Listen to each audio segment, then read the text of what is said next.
Hello guys, आज हामीसँग यो पल्सरको बिसियु हो। धेरै जसो पल्सरमा यो हुन्छ, धेरै जसो पल्सरमा यो हुँदैन। बिसियु मोडलमा इन्डिकेटर हेडलाइट सब यहीबाट कन्ट्रोल हुने हो। बिसियु, यसलाई बिसियु भन्छ। जस्तो कि यहाँको वायरहरूको कलर कोड म आज भनिरहेको छु। सुरु यहीँदेखि गरौँ। यो रेड कलरको वायर जुन छ, रेड कलरको पार्क लाइट स्विच अन गरेपछि डिस्प्लेमा, ब्याकलाइटमा, मिटरमा जुन लाइट अन हुन्छ त्यसको वायर हो।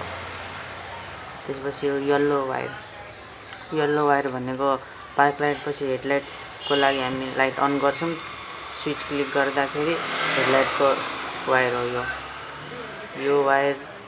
रेडमा येल्लो जुन छ लो बीमको, हामी हेडलाइट हाई एन्ड लो गर्छौँ।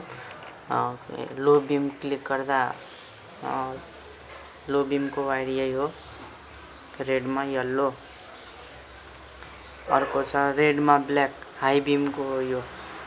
हामी हाई बीम गरेपछि लाइट हाई बल्छ, जुनको काम यो रेडमा ब्ल्याक छ। त्यसपछि यो केटापट्टिको वायरको कुरा गरौँ। सबभन्दा यसमा दुईटा वायर चाहिँ छुट्याउनुपर्छ नि सजिलो हुन्छ। यो ब्राउन कलरको जुन वायर छ, यो ब्राउन कलरको वायरमा 12 भोल्ट आउँछ। यो बिसियुलाई 12 भोल्ट चाहिन्छ काम गर्नको लागि। त्यसकारण यो 12 भोल्टको वायर ब्राउन कलरमा आउँछ। जहाँ जहाँ ब्राउन कलरको वायर भेटिन्छ त्यहाँ 12 भोल्ट हुन्छ। र अर्को यो ब्ल्याकमा येल्लो, यो जहाँ जहाँ भेटिन्छ यो बडीमा, यो ग्राउन्ड हो। यसलाई अर्थिङ पनि भनिन्छ। बडीसँग टच हुन्छ यो दुईटा वायरलाई छुट्याएर यो 12 भोल्ट र यो ग्राउन्ड हामीलाई चाहिन्छ बिसियु चलाउन।